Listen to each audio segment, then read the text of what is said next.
Hello students. मैं गोपी कश्यप आप सभी का स्वागत है एसटी नॉलेज हब में। आज हम कक्षा 9वीं में यूनिट नंबर 1 अध्याय नंबर 1 के अंतर्गत वर्ग ज्ञात करने की विधियां, जिसमें हमने पहले दो विधि के बारे में चर्चा कर ली है, एकाधिकरण पूर्वेण विधि और अनुरूपेण विधि। अब इसके बाद हमारा बच्चा है वर्ग ज्ञात करने की विधि, जो मैं विधि का नाम है यावत ऊनम तावत कृत्व वर्गम च योज्यते सूत्र से। देखिए स्टूडेंट, इसका नाम बहुत ही लंबा है, जिसको पढ़ने में हमको क्या हो रहा है, बड़ी कठिनाइयों का अनुभव हो रहा है। लेकिन आपको बता दूं कि इनका इसका नाम जितना लंबा है उतना ही इसका सॉल्यूशन और उतना ही वर्ग ज्ञात करने में लगने वाला समय उतना ही कम है। ठीक है, तो आप इसके नाम से मत डरिए, इसके काम को देखिए। इसका नाम लंबा है लेकिन काम ये बहुत जल्दी करता है। ठीक है, तो इसी के साथ हम आगे इसके बारे में चलिए अध्ययन करते हैं, जानते हैं कि विधि क्या है और इस विधि से हम क्या काम कर सकते हैं और इसके जो गुण है उसको हम लेते हैं ताकि हम आगे अपने जीवन पर अप्लाई करें। तो चलिए, तो मैं बता रहा था ये यावत उनी तावत कृत्व वर्गम च योज्यते सूत्र से किसी भी संख्या का वर्ग ज्ञात करना। तो देखो दोस्तों, इसको क्या होता है ज्ञात करने के लिए ना, इसमें हमें विचलन की आवश्यकता होती है। पहले हमें क्या होता है, विचलन ज्ञात करना होता है। अब आप बोलेंगे कि विचलन क्या चीज़ है, तो आपको मैंने निखलम विधि, जो मेरा लेक्चर नंबर 6 था, 6वें नंबर का लेक्चर था, उसमें आपको मैंने बहुत अच्छे से बताया था कि विचलन कैसे ज्ञात करते हैं। तो आपको पता होगा कि विचलन के लिए आधार और उपाधार की आवश्यकता होती है और क्या होता है, मैंने इसके बारे में सबको आपको बताया था। तो मैं इसमें शॉर्ट में बताऊंगा। देखो, विचलन जब ज्ञात करेंगे तो विचलन क्या होता है, किसी भी संख्या का देखना कि उसका आधार क्या है, और उस आधार से अगर वहां आधार बड़ा है तो आधार में उस संख्या को घटाएंगे, और अगर संख्या बड़ा है तो संख्या में आधार को घटाएंगे। जब संख्या में आधार को घटाते हैं तो धनात्मक रूप में लिखते हैं, और आधार में जब संख्या को घटाएं तब ऋणात्मक रूप में लिखते हैं। क्या बोला मैंने, संख्या में जब आधार को घटाएं तब धनात्मक करके लिखते हैं, और जब आधार में संख्या को घटाएं तब ऋणात्मक रूप में लिखते हैं। तो ये शॉर्टकट में शॉर्ट टर्म में मैंने आपको बता दिया। अब देखो इसके बारे में चलते हैं। तो इसी में भी क्या होता है, दायां पक्ष और बायां पक्ष होता है। तो इसमें का जो बायां पक्ष जो बनता है, बायां कहने का मतलब हमारा जो लेफ्ट जो साइड का पक्ष बनता है, लेफ्ट साइड का जो उत्तर है, यह हमारे विचलन से ज्ञात होता है। अब कैसे, तो इसमें आप शॉर्ट में जाने कि मान ले जाए हमारा विचलन क्या आता है। मान लीजिए हमारा विचलन पॉजिटिव आ जाए, ठीक है, जिसको शॉर्टकट में प्लस आई भी लिखते हैं, या हम बोले तो धनात्मक बोलते हैं। ठीक है, मान लो हम विचलन ज्ञात करें और हमारा विचलन क्या आ जाए, धनात्मक, तो संख्या से जोड़ देंगे। किसको जोड़ेंगे, मैं शॉर्टकट में लिखा हूं ना, जोड़ देंगे। किसको जोड़ेंगे, विचलन को जोड़ेंगे। ठीक है, जो विचलन प्राप्त होगा उससे हमारा जो संख्या रहेगा उसको जोड़ देंगे। और दूसरा देखो, यदि मान लो विचलन क्या आ जाए, हमारा नेगेटिव आ जाए। नेगेटिव को हिंदी में क्या बोलते हैं, वेरी गुड, ऋणात्मक। तो क्या करेंगे, संख्या से घटा देंगे। ठीक है, आप जब सॉल्व करेंगे आगे तो आपको और समझ में, घटा देंगे। और इन्हीं दोनों से हमारा क्या बनता है, उत्तर का हमारा क्या मिलेगा, उत्तर का बायां भाग मिलेगा जब इतना सॉल्व करेंगे तो। ठीक है, ये सॉल्व करना पड़ता है, इन दोनों से उत्तर का बायां भाग मिलेगा। अब उत्तर की दायां भाग ले क्या करते हैं, मान लो बायां भाग तो ज्ञात हो गया और दायां भाग ज्ञात करना है। तो दायां भाग के लिए क्या करना होगा, जो विचलन रहेगा, चाहे विचलन ऋणात्मक रहे चाहे विचलन धनात्मक रहे, विचलन का क्या करना है, वर्ग करेंगे। ठीक है, विचलन का क्या करेंगे, वर्ग करेंगे, और जो वर्ग करने पर जो प्राप्त होगा यही उत्तर का हमारा दायां भाग होगा, जिसको बोलते हैं हम राइट भाग होगा। ठीक है, ये तो बायां भाग यहां से लेंगे और दायां भाग हम यहां से लेंगे। और इसमें एक याद रखने योग्य बातें हैं, आप चाहें तो अपने नोटबुक पर नोट करके लिख सकते हैं। मैं रेड पेन से इसको लिख रहा हूं, देखिए नोट क्या है, उत्तर का दायां भाग, देखो इधर याद रखो, ये वाला भाग की बात कर रहा है, दायां भाग। ठीक है, उत्तर का दायां भाग में उतनी संख्या रखना है। देखो उत्तर के बाह्य भाग में संख्याओं की बता रहा, उतनी संख्या रखना है जितना ली गई आधार में शून्य हो।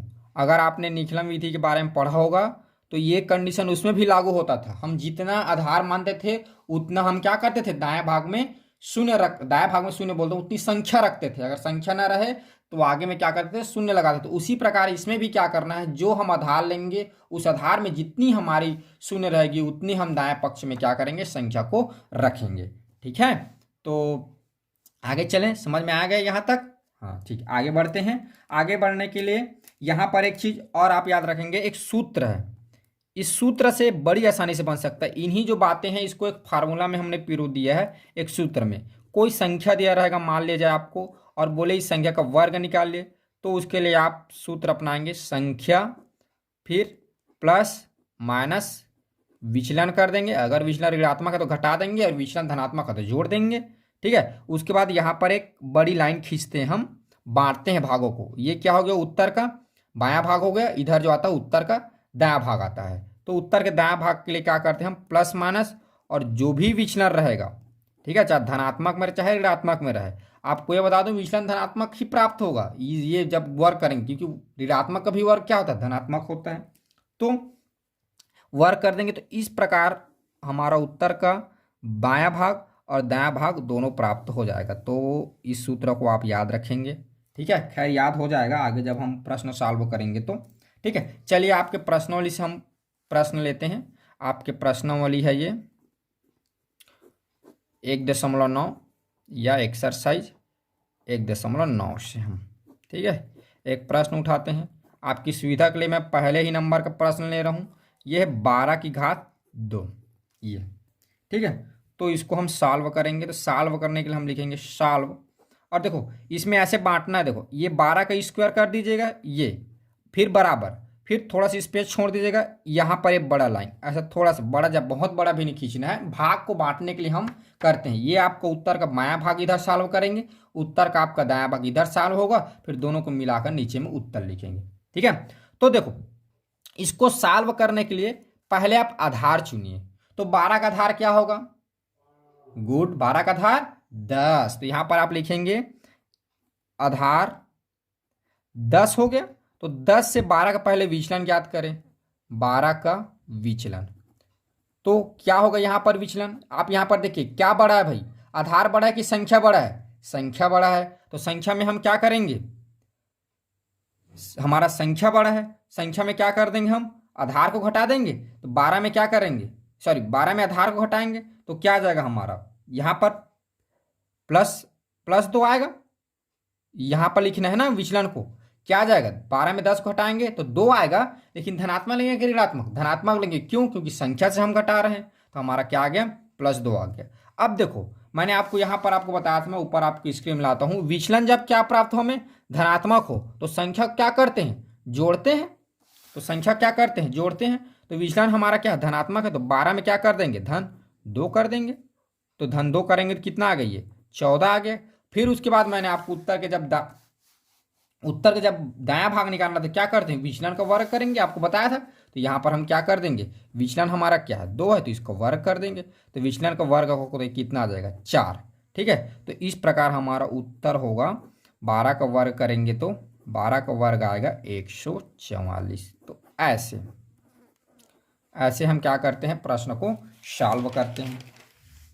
अब आपके इसमें एक और प्रश्न लेते हैं हम, आपके प्रश्नावली से ही उठा लेते हैं। प्रश्न क्रमांक 3 को सॉल्व करते हैं। ठीक है, 3 आपका दिया है 102 का वर्ग। ठीक है, तो इसके सॉल्व करने के लिए हम लिखेंगे सॉल्व, और सेम 102 का वर्ग, तो 102 का वर्ग। फिर हम जैसे पहले किए थे थोड़ी सी दूर में इसको 2 भागों में बांटते हैं। इधर हम उस उत्तर का बायां भाग रखेंगे, इधर दायां भाग रखेंगे। ठीक है, तो सबसे प्रथम हमारा क्या काम रहता है, आधार। तो हमारा आधार क्या होगा, 102 है, तो आधार 100 लेंगे। आधार 100 से 102 का विचलन निकालना रहेगा। विचलन निकालते तुरंत। तो देखो, तो यहाँ पर क्या बड़ा है, यहाँ पर भी हमारा क्या संख्या ही बड़ा है। तो संख्या में आधार घटाएंगे, कितना आएगा, 2 आएगा। और किस में आएगा, धनात्मक में आएगा, धन हो जाएगा।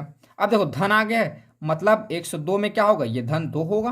ठीक है, तो ये कितना आ गया हमारा, 104 आ गया फिक्स। अब देखो यहाँ क्या करेंगे हम, विचलन का वर्ग करते हैं, तो विचलन का वर्ग कर दे, कितना आ गया, 4 आ गया।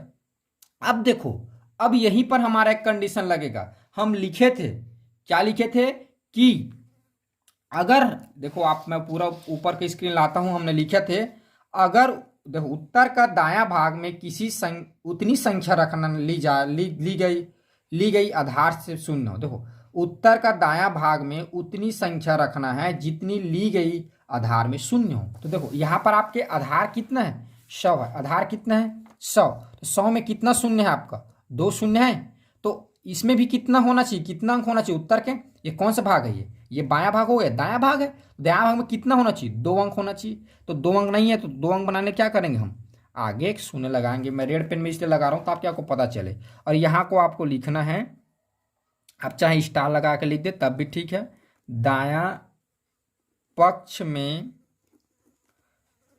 उतने अंक की संख्या रखेंगे, ठीक है, उतने अंक की संख्या रखेंगे जितना आधार में शून्य हो। ठीक है, देखो तो आधार में हमारा शून्य की संख्या कितनी है, 2।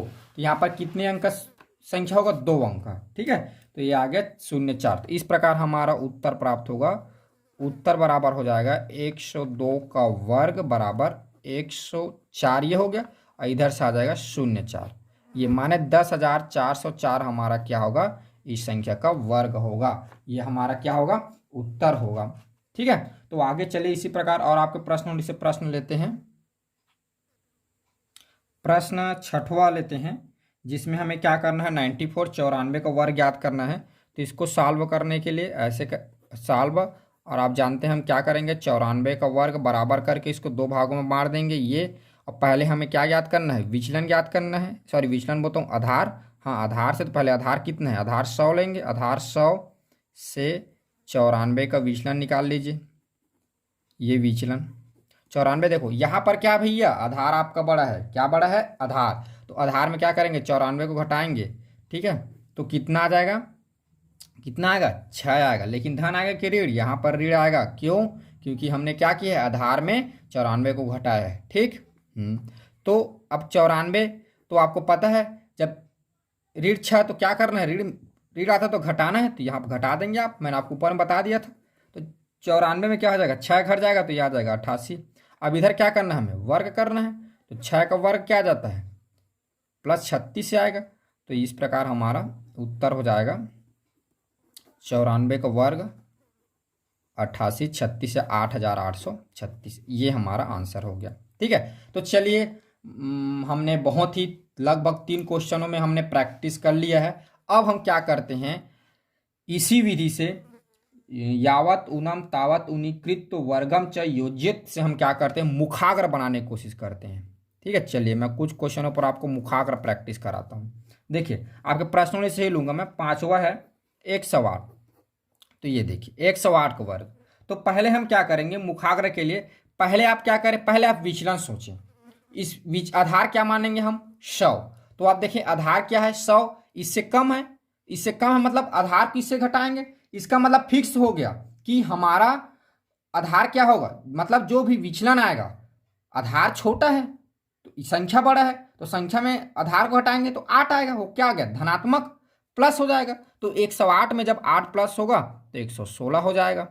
ठीक है, ये हो गया। अब उसके बाद आप देखें विचलन कितना निकाले थे, 8। तो 8 का वर्ग कितना होता है, 64।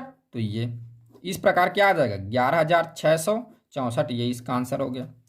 देखो बिना हल के ना, मुखाग्र में आपको बता रहा हूं, बिना हल के आप निकाल सकते। दूसरा देखते हैं 14 का वर्ग। ठीक है, देखो इसमें सोचो इसमें क्या निकलेगा आधार, चलिए मैं यहां पर लिखता हूं आपको आसानी होगा। आधार क्या निकलेगा, इसका 10 निकल गया इसका आधार। अब क्या करेंगे भाई, 14 में 10 को घटाएंगे, कितना आ जाएगा, 4।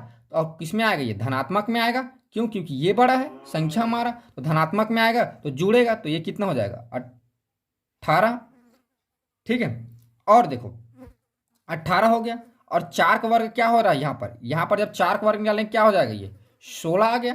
तो देखो आप याद रखेंगे 16 आ गया तो हमको क्या करना है भाई, एक ही संख्या रखना है ना, क्यों, क्योंकि हमारे आधार में क्या है, एक जीरो है। ठीक है, तो यहाँ पर क्या होगा, 6 लिखेंगे और इसमें प्लस 1 जुड़ जाएगा, तो इस प्रकार ये आ जाएगा 196। तो 14 का वर्ग हमारा 196 आएगा। ठीक है ना, आप इसको भी याद रखेंगे, अगर ज़्यादा हो गया तो हम इधर हासिल के रूप में ले लेंगे। तो 14 का वर्ग कितना आ गया, 196।